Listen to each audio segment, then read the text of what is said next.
कक्षा 12 स्वतंत्र भारत में राजनीति, अध्याय 2 एक दल की प्रभुत्व का दौर। आज इस अध्याय का भाग 5 लेकर हम आपके सामने हैं।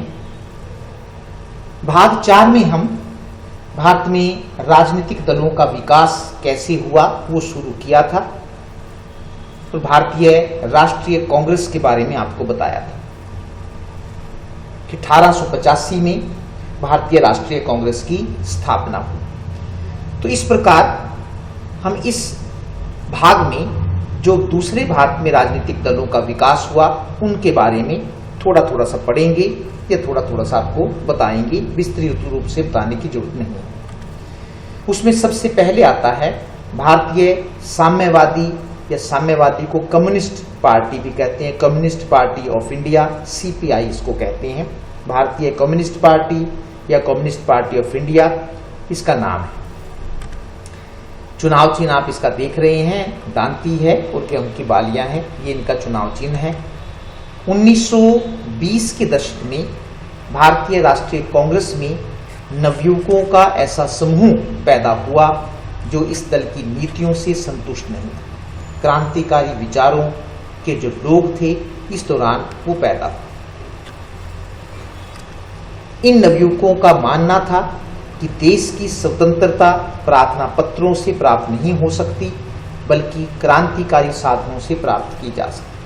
1885 में जब कांग्रेस की स्थापना हुई तो जितने नेता थे उनको नरमपंथी कहा जाता था। उनका ये मानना था कि यदि वो अंग्रेजी सरकार के पास प्रार्थना पत्र लेकर जाएंगे तो सरकार उनकी बात को जरूर सुनेगी। लेकिन जब अंग्रेजी सरकार ने कांग्रेस की बात को अनसुना करना शुरू कर दिया तो जो नवयुवक थे वो इस बात से नाराज हो गए और इनका मानना था कि देश की स्वतंत्रता प्रार्थना पत्रों से प्राप्त नहीं हो सकती बल्कि क्रांतिकारी साधनों से प्राप्त हो सकती।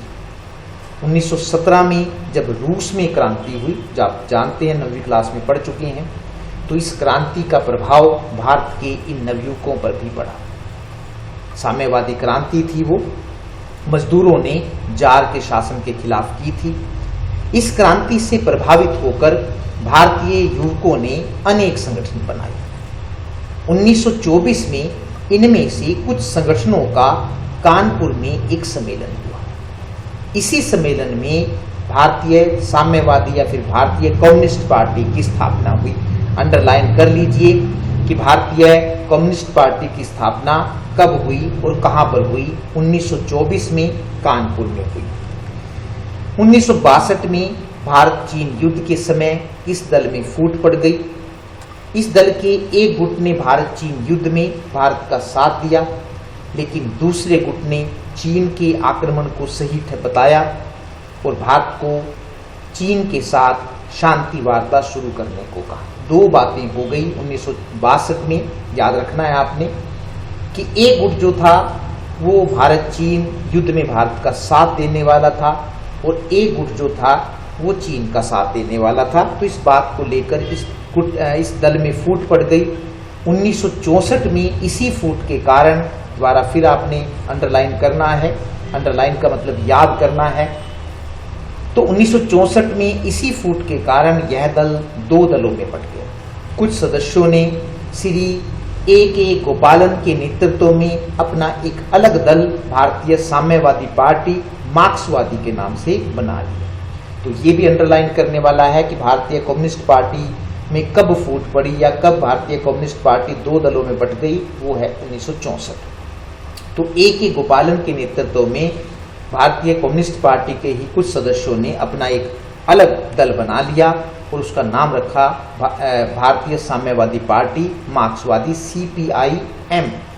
इस प्रकार भारतीय साम्यवादी पार्टी के दो दल बन गए। एक का नाम वही पुराने वाला था, भारतीय साम्यवादी पार्टी CPI, और दूसरा जो बना भारतीय साम्यवादी पार्टी मार्क्सवादी, CPIM के नाम से बना। पार्टी के प्रमुख नेता भी आप जान लीजिए, कई बार आ जाते हैं कि इनमें से कौन नेता किस पार्टी से संबंधित है। तो पार्टी के जो प्रमुख नेता थे भारतीय कम्युनिस्ट पार्टी के A.K. गोपालन, S.K. डांगे, EMS नमूद्रीपाद जो कि केरल में कम्युनिस्ट पार्टी की सरकार बनी थी, PC जोशी, अजय घोष और P सुंदरैया, ये इस पार्टी के प्रमुख नेता थे। आगे आप इनके चित्र देखेंगे। A.K. गोपालन का चित्र आप देख रहे हैं अपनी स्क्रीन पर, साम्यवादी पार्टी के प्रमुख नेता थे। S.A. डांगे, श्रीपद अमृत डांगे इनका पूरा नाम था, छोटा नाम S.A. डांगे था। EMS नमूद्रीपाद, ये आप चित्र से भली भांति परिचित है क्योंकि आप ये पहले देख चुके हैं। स्वतंत्रता प्राप्ति के बाद भारत में राजनीतिक दलों का, तो स्वतंत्रता इस बात से स्पष्ट हो जाता है कि स्वतंत्रता प्राप्ति से पहले भारत में दो राजनीतिक दल थे, एक भारतीय राष्ट्रीय कांग्रेस थी और एक भारतीय कम्युनिस्ट पार्टी थी। अब जितने भी दल बने हैं वो उसके बाद बने हैं, तो स्वतंत्रता प्राप्ति के बाद भारत में राजनीतिक दलों का विकास। भारतीय जनसंघ महत्वपूर्ण दल है, तो आपने नाम भी सुने होंगे इसके। भारतीय जनसंघ जिसे आमतौर से जनसंघ, छोटा जो नाम है, जनसंघ के नाम से भी जाना जाता है, की स्थापना डॉक्टर श्यामा प्रसाद मुखर्जी ने, फिर ये अंडरलाइन करना है कि भारतीय जनसंघ की स्थापना किसने की थी, डॉक्टर श्यामा प्रसाद मुखर्जी ने 21 अक्टूबर 1951 को की थी। वे इसके संस्थापक होने के साथ साथ अध्यक्ष भी थे। कौन भारतीय जनसंघ के अध्यक्ष थे? तो डॉक्टर श्यामा प्रसाद मुखर्जी। यह दल राष्ट्रीय स्वयंसेवक संघ, जिसको RSS कहते हैं, यह दल राष्ट्रीय स्वयंसेवक संघ का राजनीति करता था, मतलब जो राजनीतिक गतिविधियां थी राष्ट्रीय स्वयंसेवक संघ की, वो भारतीय जनसंघ के द्वारा की जाती थी। डॉक्टर श्यामा प्रसाद मुखर्जी का चित्र आपके सामने है। 22 जुलाई 1901 को इनका जन्म हुआ और 23 जून 1953 को इनका स्वर्गवास हुआ। पंडित दीनदयाल उपाध्याय इसके महासचिव थे, ये भी अंडरलाइन कर लीजिए कौन भारतीय जनसंघ का उपाध्यक्ष था। तो उपाध्याय जो इसके महासचिव थे, ये आप पंडित दीनदयाल उपाध्याय का चित्र देख रहे हैं। भारतीय जनसंघ का चुनाव चिन्ह भी आपने, जिस प्रकार दूसरों के चुनाव चिन्ह आपने देखे हैं दूसरे दलों के, तो इसका चुनाव चिन्ह भी देख लीजिए। जलता हुआ दीपक जो है वो भारतीय जनसंघ का चुनाव चिन्ह होता था। 1952 के पहले आम चुनाव में इस पार्टी ने केवल 3 सीटों पर जीत प्राप्त की। दूसरे नंबर पर आने वाली पार्टी को आप जानते भारतीय कम्युनिस्ट पार्टी थी, लेकिन इस पार्टी को भी 1952 के चुनाव में 2 सीटें प्राप्त हुई थी। भारतीय जनसंघ ने एक देश, एक संस्कृति, एक राष्ट्र का विचार दिया। इसके अलावा इस दल ने यह भी विचार दिया कि भारत और पाकिस्तान को मिलाकर अखंड भारत की स्थापना की जाए। तो ये भी इसका एक महत्वपूर्ण विचार था और आपने इसको याद रखना। एक देश, एक संस्कृति और एक राष्ट्र का विचार भारतीय जनसंघ का विचार था। वर्तमान भारतीय जनता पार्टी की जड़ें भारतीय जनसंघ में शामिल है। अंडरलाइन कर लीजिए कि जो भारतीय जनता पार्टी जो है वो वास्तव में भारतीय जनसंघ का ही बदला हुआ रूप है। सोशलिस्ट पार्टी दूसरी पार्टी थी। सोशलिस्ट पार्टी क्या थी? सोशलिस्ट पार्टी की स्थापना कांग्रेस के अंदर समाजवादी विचारधारा रखने वाले कुछ नेताओं ने 1948 में की थी। फिर अंडरलाइन कीजिए कि सोशलिस्ट पार्टी की स्थापना कब हुई थी? कांग्रेस के अंदर ही हुई थी। कांग्रेस के अंदर समाजवादी विचारधारा रखने वाले कुछ नेताओं ने 1948 में की थी। आचार्य नरेंद्र देव इस पार्टी के संस्थापक थे। आचार्य नरेंद्र देव इस पार्टी के संस्थापक थे। चित्र आप देख रहे हैं आचार्य नरेंद्र देव का, सोशलिस्ट पार्टी के संस्थापक थे। चुनाव चिन्ह आपके सामने है, बड़ का पेड़ है सोशलिस्ट पार्टी का, तो ये उसका चुनाव चिन्ह होता था। सोशलिस्ट पार्टी के प्रमुख नेता कौन कौन थे? आचार्य नरेंद्र देव, जयप्रकाश नारायण, अशोक मेहता, राम मनोहर लोहिया और S.M. जोशी। तो इनको भी आपने याद रखना है। कम्युनिस्ट पार्टी के कौन नेता थे, सोशलिस्ट पार्टी के कौन नेता थे? दोबारा फिर मैं रिपीट कर रहा हूं, आचार्य नरेंद्र देव, जयप्रकाश नारायण, अशोक मेहता, राम मनोहर लोहिया और S.M. जोशी। 1952 के पहले आम चुनाव में इस पार्टी को 12 सीटें मिली थी। 1955 में राम मनोहर लोहिया वाला गुट इस पार्टी से अलग हो गया और उन्होंने संयुक्त सोशलिस्ट पार्टी के नाम से अपनी अलग पार्टी बना ली। इस प्रकार सोशलिस्ट पार्टी भी 1955 में जाकर दो भागों में बट गई। एक सोशलिस्ट पार्टी थी और राम मनोहर लोहिया वाले गुट ने जो पार्टी बनाई थी वो संयुक्त सोशलिस्ट पार्टी के नाम से जानी गई। स्वतंत्र पार्टी अगली पार्टी थी जो स्वतंत्रता प्राप्ति के बाद जो भारत में बनी थी। स्वतंत्र पार्टी की स्थापना चक्रवर्ती राजगोपालाचारी ने अगस्त 1959 में की थी। अंडरलाइन कीजिए कब स्वतंत्र पार्टी की स्थापना हुई।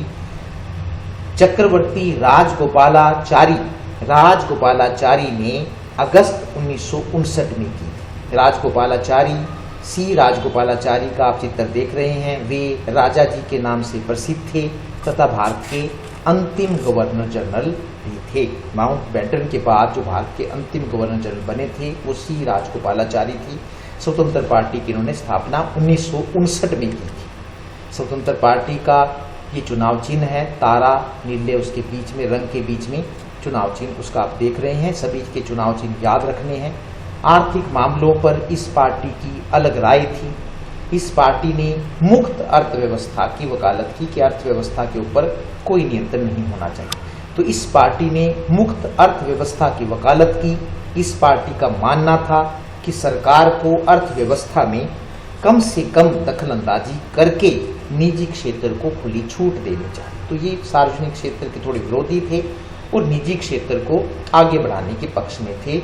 तो मुक्त अर्थव्यवस्था की ये समर्थक थे। ये याद रखना है आपने कि कौन सी पार्टी ऐसी थी जिसने मुक्त अर्थव्यवस्था की वकालत की, तो वो स्वतंत्र पार्टी थी। इसके अलावा इस पार्टी ने जवाहरलाल नेहरू की समाजवादी नीति और गुट निरपेक्षता की नीति आपको आगे बताएंगे।